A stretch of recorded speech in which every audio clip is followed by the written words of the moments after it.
सावंतवाडीकरांच्या वतीने आज येथे शहीद मेजर कौस्तुभराव राणे यांना श्रद्धांजली वाहण्यात आली।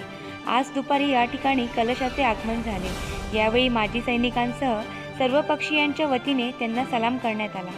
आंबोली येथील सैनिक स्कूलच्या कॅडेटने सलामी दिल्यानंतर अस्थिकलश वेंगुर्लाच्या दिशेने मार्गस्थ झाला।